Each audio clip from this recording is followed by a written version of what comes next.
Ang susunod na programa ay nagpapatuloy dahil sa ating mga partners and supporters ng Greg Durante Ministry.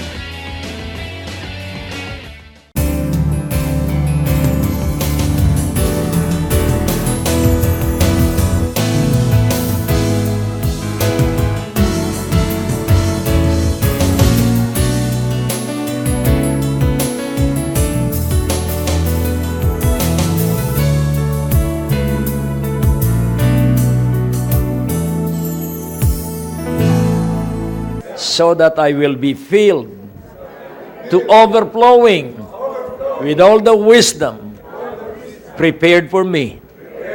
In Jesus' name. Amen. So sabihin mo, wala nang laman ang aking puso at ang aking isipan para punuin ng karunungang inihanda sa akin ng Diyos. Hallelujah. So, yun pong pagdaloy ng new wisdom, yun po ay kailangan natin. May kasabihan po sa daigdig, do not sit on your laurels. Ang ibig sabihin, sa tagumpay mo, huwag ka nang mag-enjoy doon sa tagumpay mo. Lumakad ka na uli dahil may kasunod na tagumpay. Ang sabi ng Biblia, you are at ease in Zion. So, trouble follows when you are complacent. Ang gulo po ay kapag da kay sumusunod kapag ikaw po ay naging palagay ang loob. Kailangan po na lagi kang nakatingin ay sa next level. Kailangan lagi ka pong nakatingin ay sa next bout. Because we are from victory, we are going to victory, we are from faith, and we are going from faith to faith and glory to glory until maabot po natin yung final destiny. Kaya nga po, napakaganda po. Ikaw po ay babata kapag ikaw ay laging nangangarap sa pangarapin ng Diyos. At ang pangarap ng Diyos ay hindi magtatapos sa iyo o sa akin. Ang pangarap ng Diyos ay magpapatuloy sa salit-saling lahi. Sabihin mo sa iyong katabi, ang pangarap ng Diyos ay tuloy-tuloy sa ating mga anak, apo, at kaapu-apuhan. Kaya magpatuloy tayo sa pangarap ng Diyos. Amen. Hallelujah. Kaya una, para ikay tuloy-tuloy sa pangarap ng Diyos, habang ikay bata pa ngayon. Kung edad mo ay ano ang edad mo? Bata ka pa. Amen. So, habang bata ka pa, alalahanin mo ang Diyos. Kaya napakahalaga po na ating unawain, meron po tayong dapat na laging natututunan araw-araw. At ang isang katibayan at palatandaan ng pagkatuto ay sa pamamagitan ng temperament, controlled temper, and controlled mouths. Napakadali po kasi na masira yung 10 taong iyong ginawang magandang ugali sa isang salita lang. Watch out. Marami pong lingkod ng Diyos ang nasira in a day. Dahil hindi po nila sinupil ang kanilang laman. Tingnan mo ang iyong katabi at siya ay kakurutin mo ang bahagya. Umaray ba? Umaray. So, purihin ang Panginoon. Kaya ang magandang tagapagturo ay ang ating kapwa. Amen? Kaya mahalin mo ang iyong kapwa.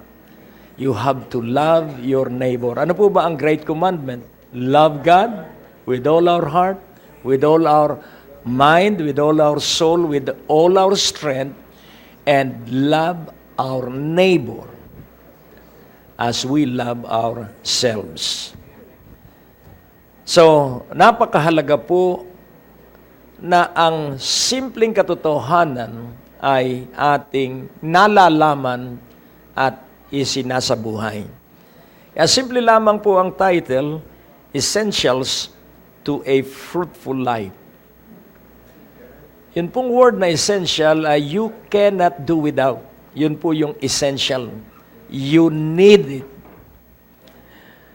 Sa mga pabango po, pag tinanong mo, ano ba ang essence ng iyong pabango?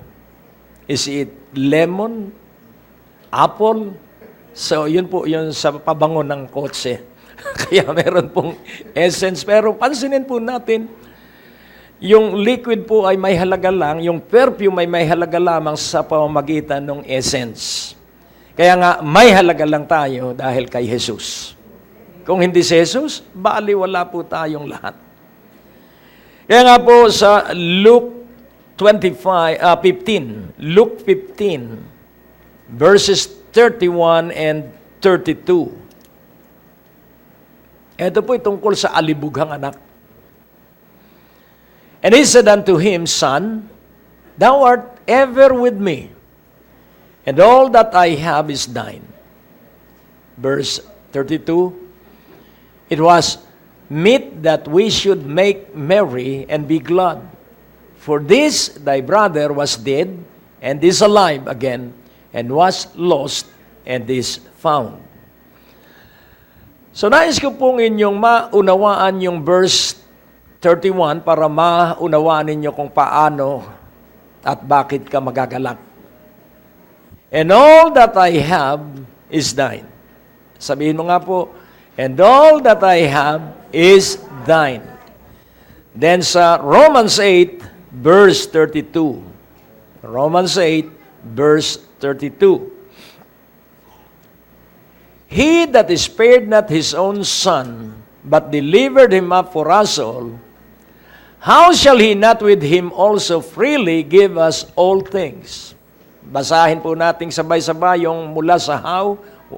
How shall he not with him also freely give us all things? Doon po sa dalawang talata, sa 32 at sa 31 ng Luke 15, hindi po dapat may mahirap sa mga anak ng Diyos.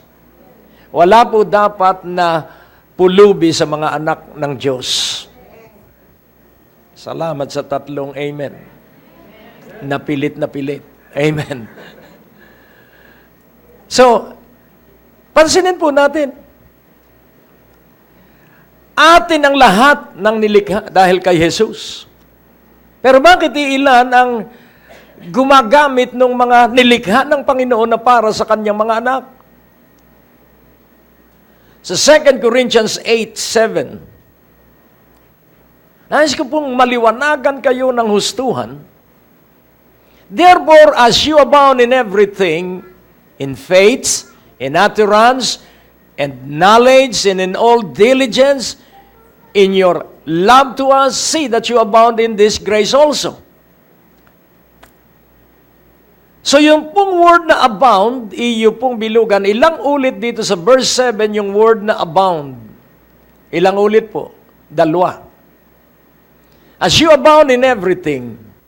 So ano po ang ibig sabihin? Habang ikaw ay nananagana sa lahat ng bagay. Wow! So sabihin mo sa iyong katabi, dapat pala ikay masagana. Sabihin mo uli sa iyong katabi, dapat pala ikay maunlad. Hallelujah. So, as you abound in everything, in faith, so saan ka dapat maunlad? Kaya saan ka dapat masagana? In faith. Hallelujah. Saan pa? And utterance. Kailangan ang pagsasalita mo'y laging may tatlong sangkap. When you speak, be sure na itong tatlong sangkap na ito ay nandun sa iyong sinabi. Edification, comfort, exhortation. Kailangan pag nagsalita ka, ay nahahamon yung nakakarinig sa iyo. Amen po ba? Ulitin ko yung tatlong sangkap ng bawat sasabihin natin. Edification, exhortation, comfort. Edification, ikay nagpapalakas. Nagkakaroon ng sigla yung kausap mo. Eto, tatanungin ko kayo. Ang mga nakikipag-usap ba sa iyo ay nagmamadaling iniiwasan ka? Maybe what you speak does not edify. Hello? Kapag lagi po na hindi nakakapagpasigla ang iyong sasabihin, talagang iiwasan ka ng iyong apo, ng iyong mga kamag-anak. Kailangan po ay nakakapaghamon.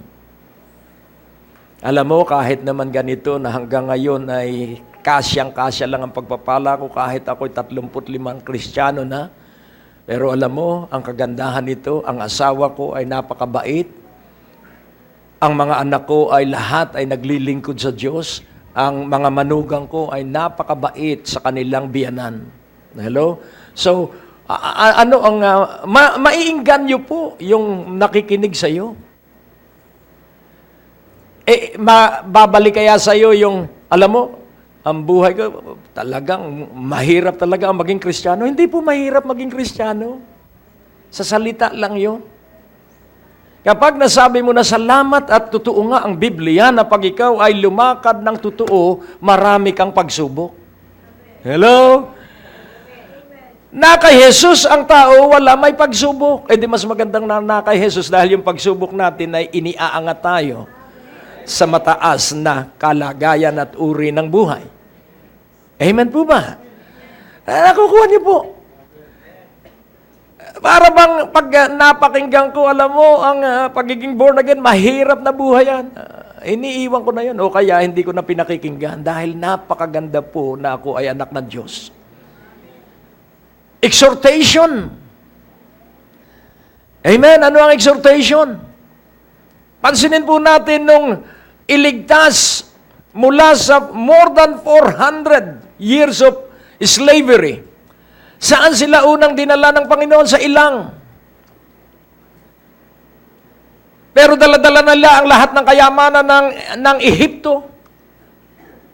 Kaya nga kung iyong gagamitin ang iyong isipan, bakit pinadala ng Diyos ang lahat ng kayamanan ng Ehipto ay wala namang paggagastahan sa ilang? Tapos sa disyerto, ito po ang layunin ng Panginoon. Kaya sila idinaan muna to break that slavery syndrome. For 450 years, ang utak nila ay utak ng alipin.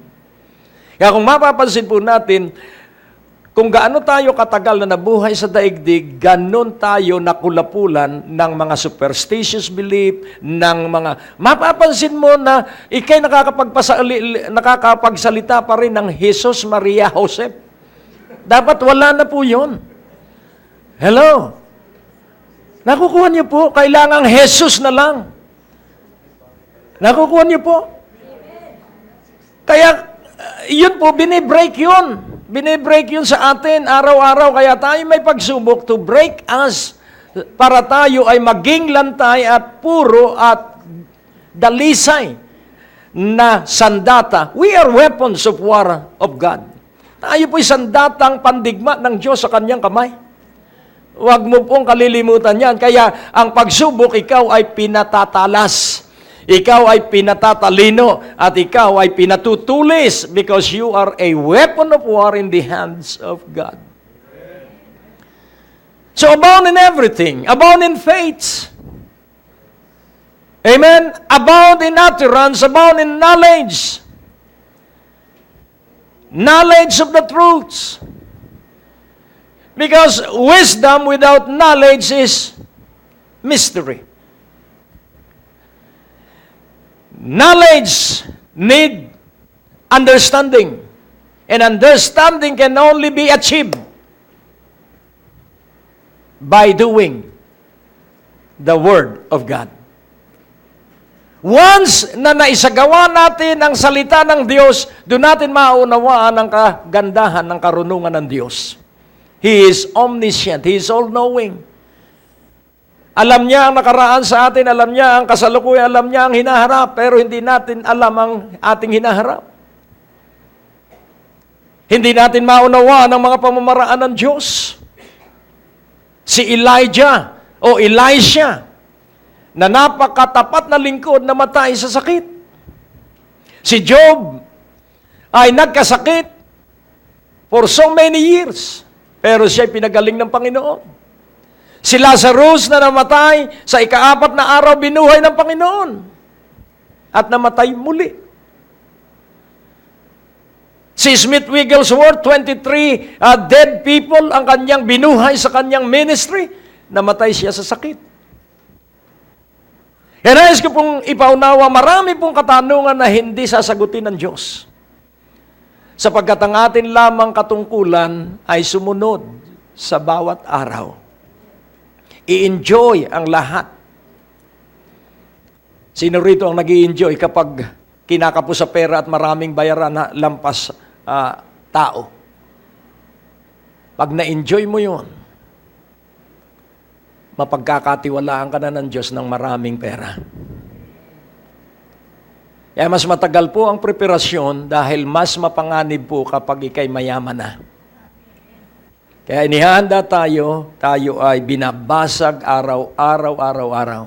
Because if you will not subject yourself to a given authority, lagi po yan ang pinaka-major authority ay si Jesus Christ. And even Jesus Christ is subject to the authority of His Father. The Holy Spirit is subject to the authority of the Father and the Son. And we are, as I am, as a pastor, is subject unto the authority of the Father, the Son, and the Holy Spirit. Kaya nga, pag kayo ay nag-submit sa aking pagkatawag, kayo po ay sasamahan ng Diyos, kayo po ay pagpapalain ng Diyos. Not because of the man, not because of the person, but because of obeying the authority na inilagay sa atin. Bakit po kaming mag-asawa ay pinagpala? Dahil kami po ay nagpasako sa authority ng aming tatay at nanay. Sinikap naming mabuhay bago kami magpakasal na malinis sa harapan ng Diyos at ng aming magulang. Pero huwag ka pong malungkot kung hindi man nangyari sa inyo yon, magpasimula kang maging malinis mula sa sandaling ito na ito ay narinig mo. Kaya nga po, ito po ay tuloy-tuloy na pag-unlad sa ating buhay na relasyon sa Diyos. Kaya 3 bagay po. Know who you really are. Kilala mo ba ang iyong sarili? And then ang pangalawa, ito po'y paulit-ulit na pinapaalaala ko, know what you are. Kailangang alam mo kung ano ka. And then thirdly, know how to live. Are you alive? Ikaw ba'y buhay? So, atin pong pansinin, hindi po lahat ay tinawag na mangangaral. Hindi po lahat ay tinawag na pastor. Pero lahat ng mga anak ng Diyos, Kanya ang lahat ng bagay. Kaya't ating pansinin, abound in everything. In everything. Umunlad ka sa lahat ng bagay. Faith, utterance, knowledge, all diligence. Ano po ba yung diligence? Consistent effort until you achieve what you are aspiring for. Yun po ang diligence. So, wala po akong iniisip, lahat po ng buong buhay ko'y nakatuon para ako ay makapangaral sa radyo at telebisyon at magkaroon ng sariling telebisyon, sariling radio station. So, I am diligent. I applied everything for the fulfillment of the dream na inilagay sa akin ng Diyos. Pero ang wag nating kalilimutan, our love for one another. Our love for one another. Because without loving the saints, we cannot fulfill this abundance in faith or abounding in faith, abounding in utterance. Hindi po tayo uunlad kapag hindi natin iniibig ang isa't isa. Ano po ba ang pag-ibig sa isa't isa? Hindi mo po kinukonsinti ang taong may masamang ugali. Iniibig mo siya sa gitna ng masama niyang ugali at hinihintay mo na sa takdang panahon ng Diyos magbabago yon. Amen po ba? So pansinin po natin. Alam mo, napakaganda po ng Diyos. Ang totoo sa natural ay totoo sa supernatural. Ito po, madalas kong ginagamit na halimbawa ito. Ang salt, table salt, meron namang tinatawag na iodize. Ibig sabihin ay linagyan ng iodine. So, pansinin po natin, yung table salt ay combination of two chemicals. Tama po ba? Two elements of two chemicals. Sodium, chloride. So, pag pinagsama mo, NaCl. So, ating pansinin po, magkaibang chemical ito. At pag iyong tinake, nahiwalay at hindi magkasama, ano ang mangyayari? Poisonous. Ganon din po ang relasyon. Hindi ho pwedeng lahat ay positibo, pero ding makakaibigan kang negatibo. Like poles repels, and like poles attracts. Pansinin po natin. Kaya pinagbawal ng Diyos ang pagsasama ng lalaki sa lalaki. It repels. It is repulsive in the sight of God. Pero pag ang mag-asawang lalaki at babae ay kinasal, sodium at chlorine po yun. Ibig sabihin, hindi sila magkaugali. Wala pong mag-asawang magkaugali. Magdi-deteriorate ang pamilya kapag magkaugali ang mag-asawa. Sapagkat walang magiging tagapuna. Walang magiging tagapag-sermon. Hello? Kaya ako'y nagsasubmit pag ako'y napuna sa bahay sa mali kong ugali. Pero nung panimula, reactive ako. So again, sa chemistry, meron pong reactive agents na pag iyong pinatakan ay nag-iiba ang kulay o nag-iiba ano yung visual nung chemical. Pero meron din pong catalyst. Ito pong catalyst, kaya nga po, the catalyst of change. Ito pong catalyst na ito po isang agent, chemical agent, na nakakaapekto sa lahat ng uri ng chemical. The catalyst never changes. Pero yung maaapektuhan niya ay mababago. Hello? And you are a catalyst. Amen? Kaya sa gitna ng masasamang ugali, sa gitna ng makakasalanan, hindi ka nakahihikayat nung kanilang kasamaan. Sa halip, nababago sila dahil ikaw ay kahalo ng makasalanan. Kaya nga po, unawain nating mabuti. Know yourself. Everything belongs to you. Lahat po'y atin. Ang lahat ng nasa langit, lahat ng nasa lupa ay atin dahil kay Jesus. Kaya, tingnan natin ang verse 8. Dahil ang sabi rito, that you abound in this grace also. I speak not by commandment, but by occasion of the forwardness of others, and to prove the sincerity of your love. So ating pansinin po, ang sabi niya, ako'y nagsasalita, hindi ito utos. Ito ay dahil lang sa pagkakataon na yung iba, yung pong forwardness ay matatapang. Purihin po ang Panginoon. At sa oras at sandali pong ito, nais ko na rin pong gamitin ang pagkakataong ito. Napapagpala po maraming tao, nakakarating po sa bawat tahanan na nakapapasok ang Ebanghelyo, sa bawat pamilya, gamit po ang telebisyon. At alam niyo po, ang television ministry ng Greg Durante Ministry nagpapatuloy. Una, dahil sa awat abag ng Panginoon. Pangalawa, dahil po sa maraming nananalangin. At pangatlo, dahil po sa mga partners at sa mga tapat na sumusuporta financially para po balikatin at buhatin ang pasanin ng pinansyal na bahagi para maipagpatuloy ang pangangaral ng Ebanghelyo. Tandaan po natin mga kapatid, hindi man po kayo nakakaharap sa telebisyon para mangaral, pero ang inyong pagpapadala ng kaloob, nagiging tulong para po lalong ma-expand ng pangangaral ng salita ng Diyos. So ngayon pong oras at sandaling ito, para po sa buwang ito, sa inyo po na magiging partners at magkakaloob sa ministeryong ito, sa halaga pong 2,000 pesos and above, ano po, nais po namin ipadala ito sa inyo. Amen? As a sign dito po sa ministeryo ng Great Day to Live, amen, pag kayo po'y nagpadala ng 2,000 and above support ngayong buwang ito, amen, sa Great Day to Live, padadalhan po namin kayo ng designer's jeans na aklat at ito pong isa from curses to blessing. Amen? Dalawang aklat na makatutulong po para lalo kayong umunlad. At daragdagan pa po natin ng isang DVD ng teaching po ni Pastor Greg at na ministeryong ito ng Greg Durante Ministry para po makatulong sa inyo sa pag-unlad ng inyong spiritual na relasyon sa Panginoon. Amen?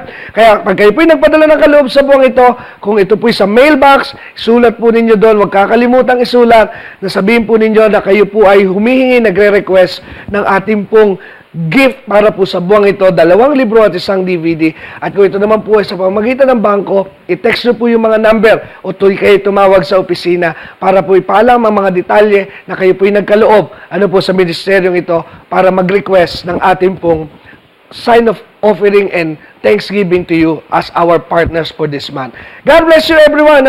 Pagpalain po kayo ng Panginoon. Until next time, sa programang Great Day to Live, muli ako po si Brother Dexter Durante sa pangalan ni Brother Greg Durante. God bless you all and see you again sa ating pong next program. Ang natapos na palatuntunan ay nagpapatuloy dahil sa inyong mga pinansyal na kaloob na ibinibigay sa Greg Durante Ministries. Tapos na naman po ang ating palatuntunan at nais po naming makarinig mula sa inyo. Maaari po kayo sumulat sa PO Box 4135 Manila o mag-text sa mga numero na nakikita nyo sa ating screen o tumawag sa mga telepono na inyo pong nakikita din sa ating mga screen at handa po kaming makarinig mula sa inyo ng patotoo ng pagpapala at biyaya at tagumpay.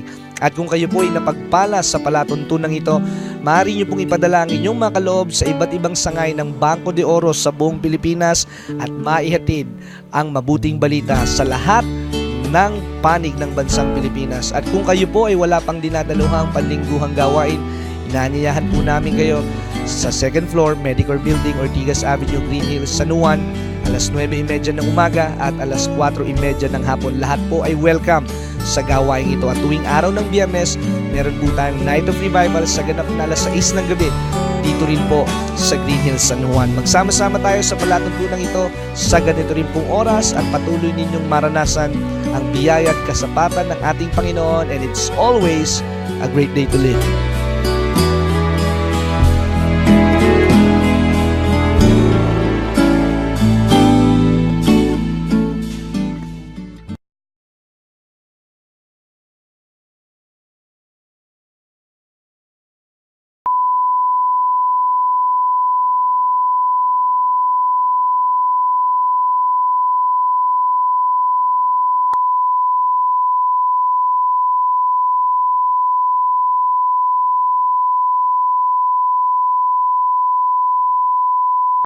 Ang susunod na programa ay nagpapatuloy dahil sa ating mga partners and supporters ng Greg Durante Ministry.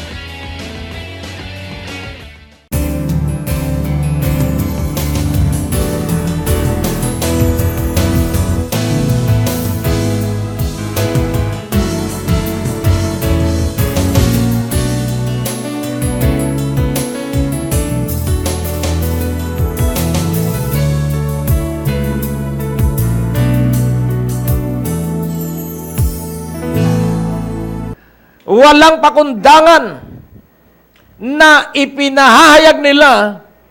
Ano ang ipinapahayag nila? So the forwardness of others and to prove the sincerity of your love, ano po ang sabi sa verse 9?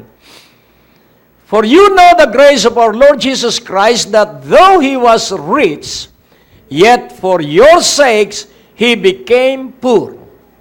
Sino raw po ang mahirap? Si Jesus. Para ikaw at ako ay maalis sa hirap. Hello? He became poor so that you will be rich. Kaya kailangan lagi tayo nagpapasalamat sa Panginoon. Yet for your sakes, He became poor that you, through His poverty, might be rich. So what is His poverty? Ang kanya pong poverty, hindi po siya mahina, kundi ang kanyang poverty is he is 100% dependent on his father. That is poverty. Ipinakita niya at sinabi niya, hindi ako nagsasalita sa ganang sarili kong salita. Hindi ako gumagawa sa sarili kong ibig. Kung ano ang narinig ko sa aking ama, this is poverty, dependence on God. This is not about money. This is not about wealth. This is about relationship. He became poor, meaning that he depended on his father continually. Hello? Amen? That you through his poverty might be rich. So sino ang mayaman? Yung mga umaasa sa Diyos. Yung walang ipinagmamalaki kundi ang Diyos. Kahit hindi makabili ng bagong cellphone, kahit hindi makabili ng bagong bestida o bagong damit, maligaya pa rin siya. Why? Because ang kaligayahan natin ay ang Panginoong Hesus, hindi ang mga material na bagay.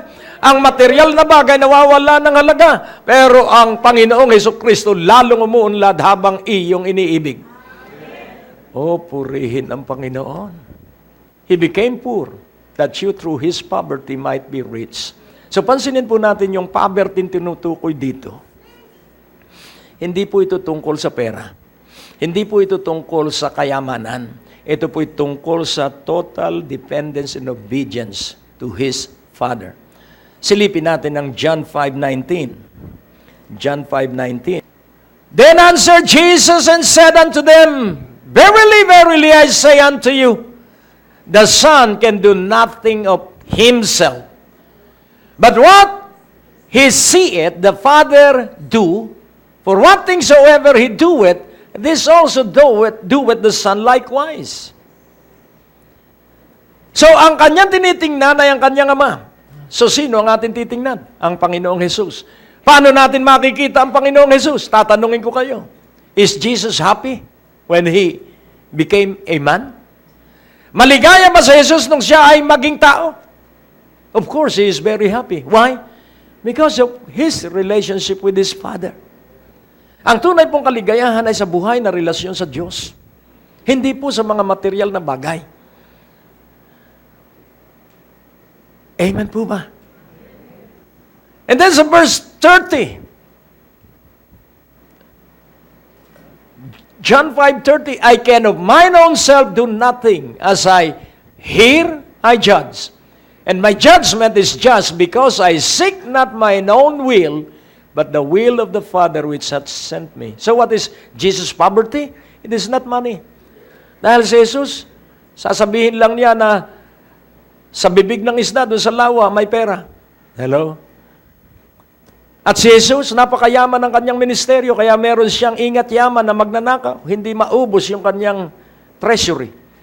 Isipin mo po yun. Si Judas ang kanyang ingat yaman. So, siya'y kumukupit, pero hindi maubos yung yaman ng kanilang ministeryo. Bakit? Dahil napakayaman ng ministry ng Panginoon. Isip-isipin mo po. Kapag ang isa pong paaralan ay walang kapital, makikita mo po na kulang sila ng computer, kulang sila ng maraming equipment para sa pagpapaunlad ng kanilang estudyante. Kaya hindi nila mai-adapt yung kanilang curriculum dun sa modernization ng technology. Ngunit pansinin po natin, kapag itinaas nila ang tuition, nabibigyan nila ang bawat estudyante nila ng tigi-tigi isang computer. At nagagawa nila na 10 lamang ang estudyante sa isang section. Specialize ang kanilang pagtuturo. Why?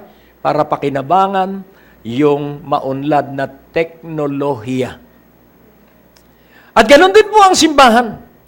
Ang simbahan po ay kailangan ng maraming salapi para makapagpatuloy ito sa malaking misyon na abutin ang buong daigdig, hindi Pilipinas lang.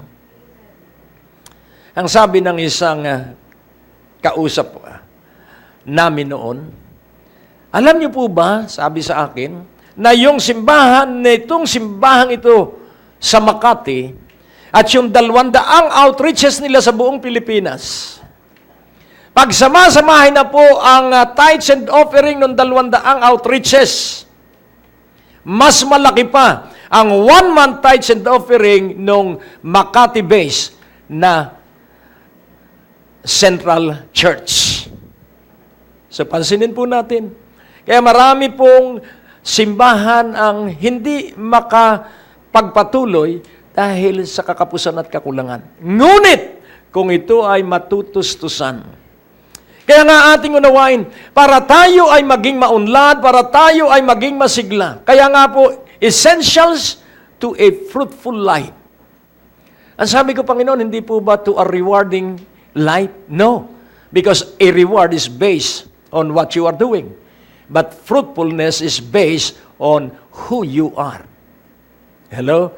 Ang isa pong puno ng mangga ay hindi na gagantimpalaan para mamunga, kusa siyang namumunga. Amen? Kaya kung yung mga pangunahin ay nasa iyo, hello? Yung mga unang sangkap ay nasa iyo, makapaglilikha ka po ng isang magandang pabango, makapagluluto ka po ng isang magandang egg pie o buko pie, kapag ang lahat ng essential ingredient ay naruroon. Kaya nga ating unawaing mabuti. Sa Philippians chapter 2, verse 9. Nais kong makita po ninyo na yung sinabi ng Panginoon that Christ became poor, that through His poverty that you may become rich. Wherefore, God also hath highly exalted Him and given Him a name which is above every name. So, siya'y pinarangalan ng kanyang ama. Bakit? Pinarangalan siya ng kanyang ama dahil siya po'y naging masunurin hanggang wakas. Tingnan po natin ang verse 7.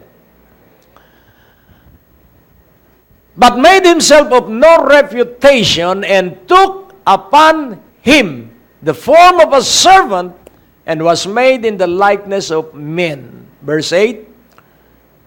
And being found in fashion as a man, he humbled himself and became obedient unto death, even the death of the cross. This is poverty. So what is poverty? Obedience unto death, even the death of the cross.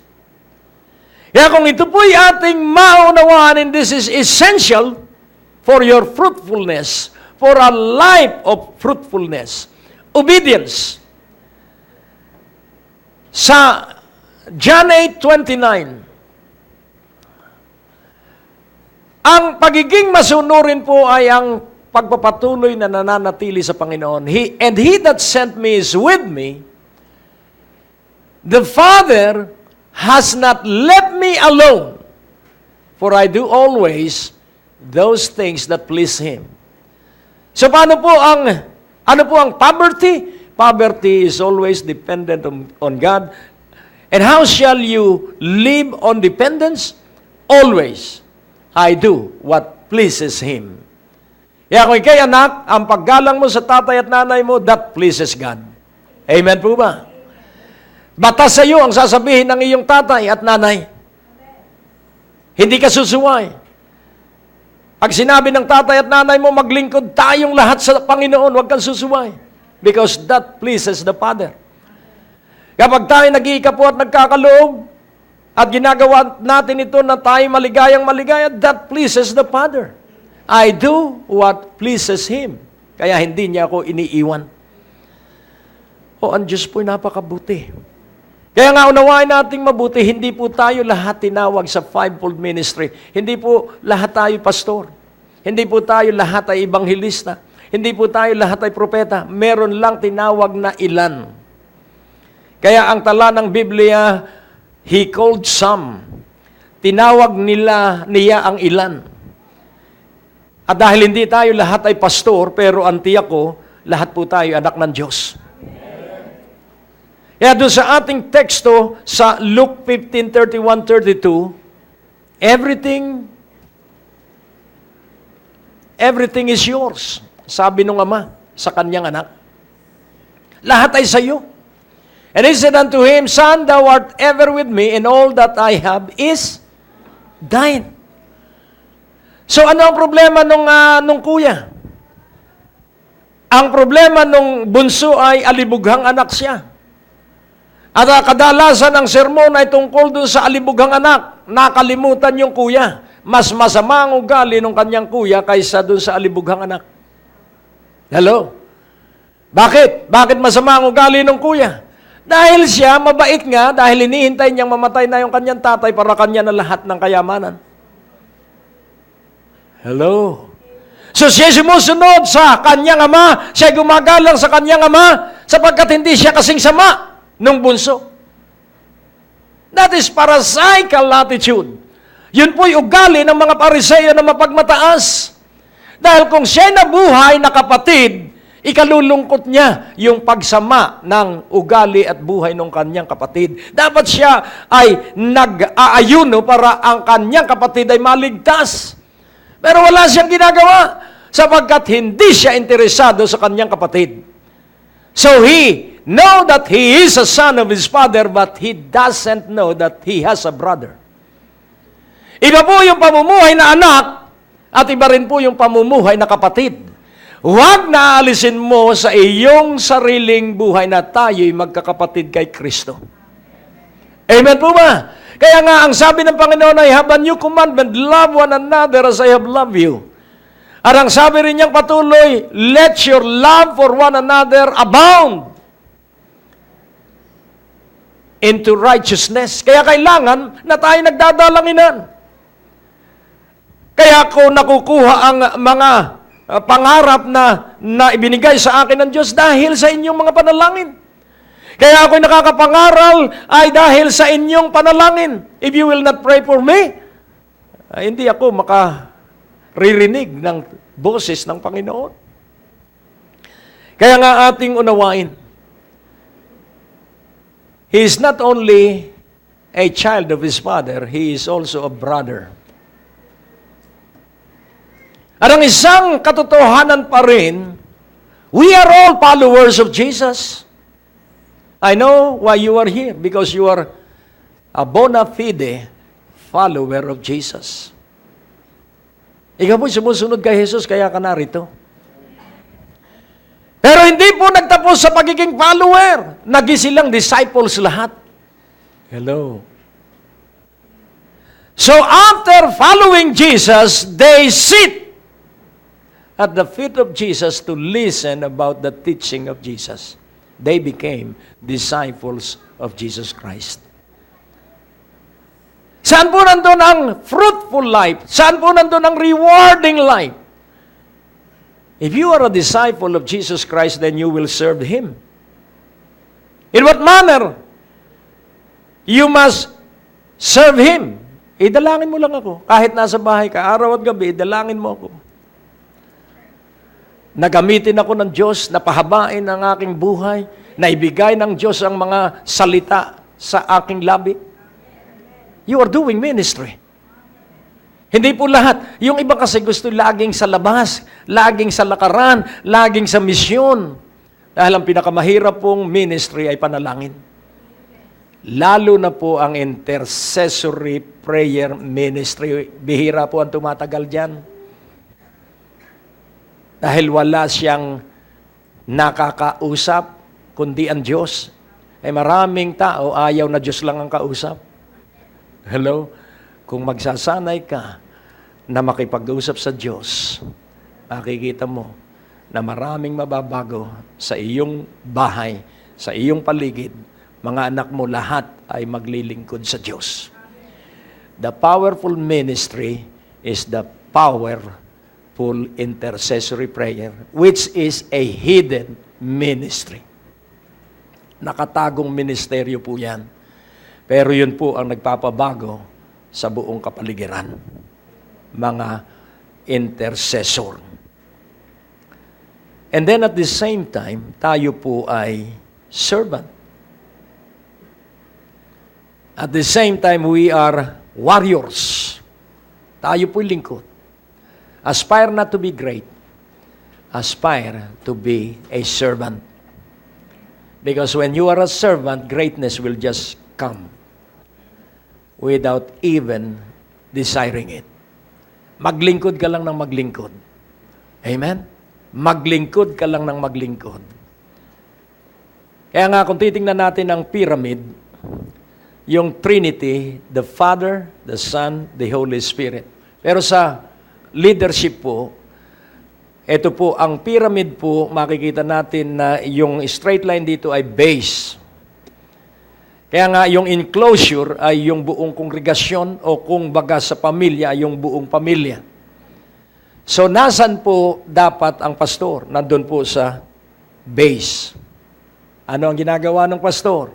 Siya po ay nananalangin kung ano ang aral na kanyang ituturo. Siya po ay nagmamatsyag kung ano ang mga panahon sa kapaligiran. So, ang pastor po ay siya po ang nakakaalam ng takdang oras at bababalaan niya ang buong simbahan. Ganon din po sa pamilya. Ang tatay at nanay po ang pinakang base at sila'y nagmamatsyag, nagbabantay dahil ang mga anak ay carefree doon po sa age ng kanilang adolescence. At ang mga anak ang mga magulang nagbabantay sa anak sapagkat hindi alam ng anak yung kanilang sinusuong. At ang mga anak ay hindi alam nila ang panganib sa likuran.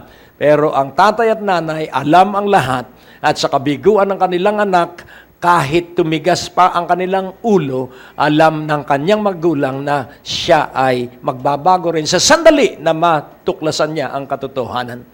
Na walang intensyon ng tatay at nanay kundi sa kanyang kabutihan. Kaya nais ko pong ipaunawa sa bawat isa sa atin the essentials of a fruitful life. Kailangang kilala mo ang iyong sarili. Kailangang alam mo kung ano ka.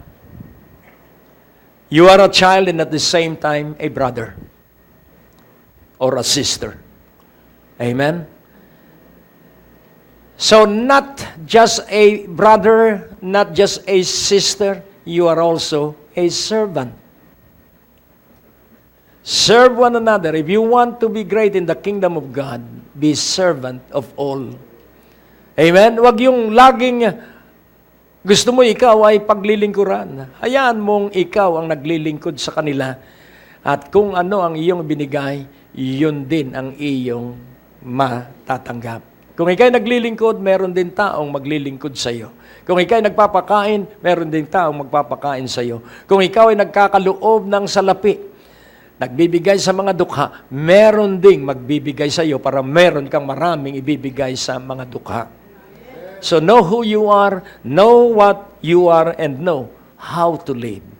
And the only way to live is to worship Him. Amen? So when you worship Him, the Holy Spirit will mightily fill you with all insight.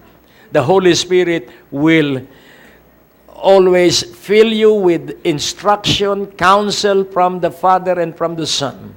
At maunawa mo kung ano ang bagong awit na iyong aawitin, maunawa mo kung ano. So, pansinin po natin, kanina medyo mahuhuli na kami. Nagpray ako. Sabi ko, Lord, nasan po kaya yung susi ng sasakyan? Pero hindi ako pinagbigyan ng Diyos na marinig ko ang kanyang tinig. Pero, yung bunso kong anak, Daddy, palagay ko, nasa bulsa mo. Doon sa nakasabit na pantalon na suot ko kagabi. Ay, pumunta po ako ron. Nakita ko na nasa bulsa nga. Bakit sa kanya nagsiwalat ang Diyos? Para ipakita sa akin na lahat kami ay nakakarinig sa boses ng Panginoon.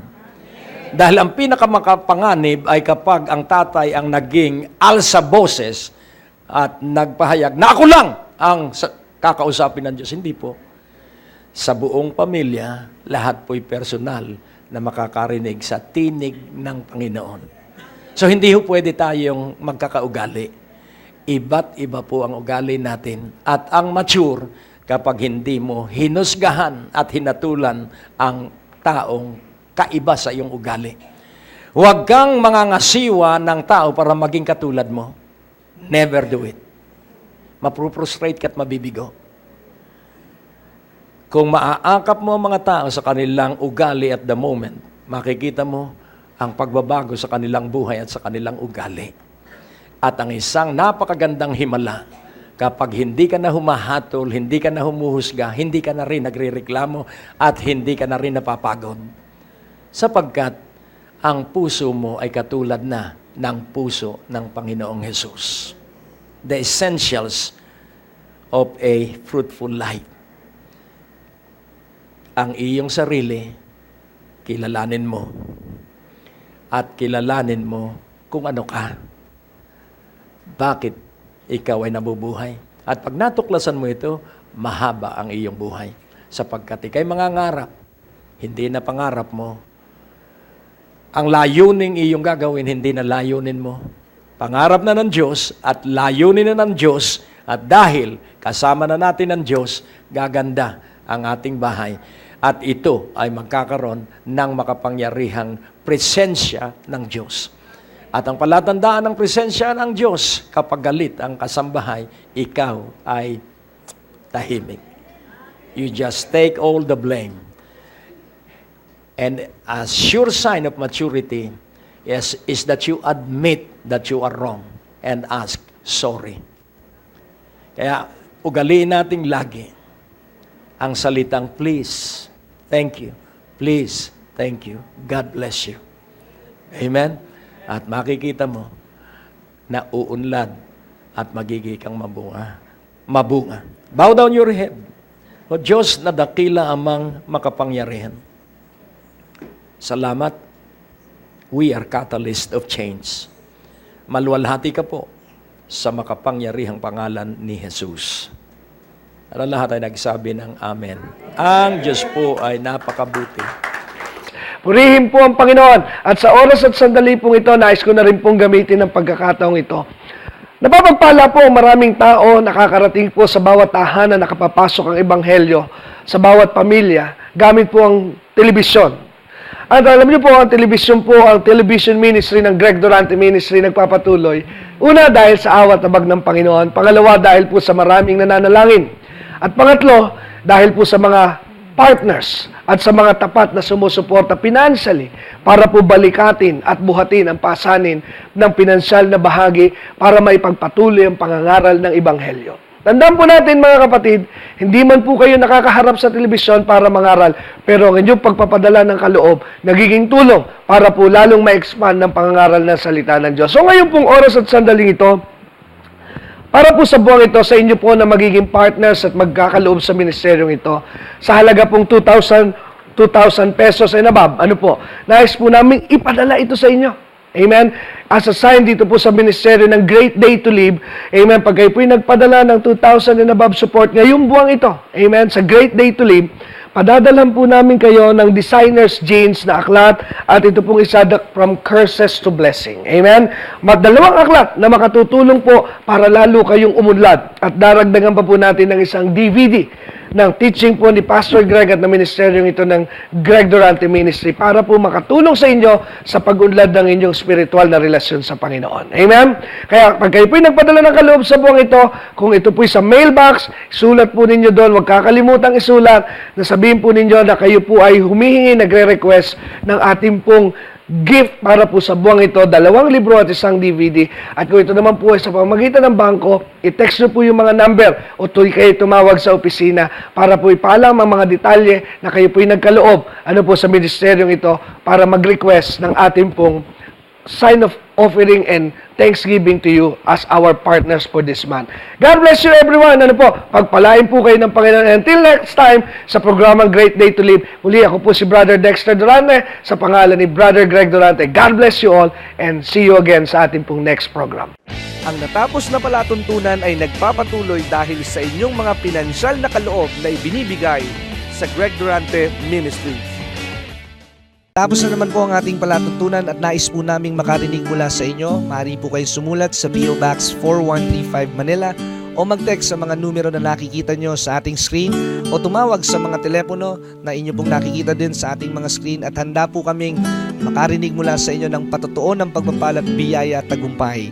At kung kayo po ay napagpala sa palatuntunan ito, maaari nyo pong ipadala ang inyong mga kaloob sa iba't ibang sangay ng Bangko de Oro sa buong Pilipinas at maihatid ang mabuting balita sa lahat ng panig ng bansang Pilipinas. At kung kayo po ay wala pang dinadaluhang panlingguhang gawain, inaanyayahan po namin kayo sa 2nd floor, Medicare Building, Ortigas Avenue, Green Hills, San Juan, alas 9:30 ng umaga at alas 4:30 ng hapon. Lahat po ay welcome sa gawain ito. At tuwing araw ng Biyernes, meron po tayong Night of Revival sa ganap na alas 6 ng gabi dito rin po sa Green Hills, San Juan. Magsama-sama tayo sa palatuntunan ito sa ganito rin pong oras at patuloy ninyong maranasan ang biyaya at kasapatan ng ating Panginoon, and it's always a great day to live.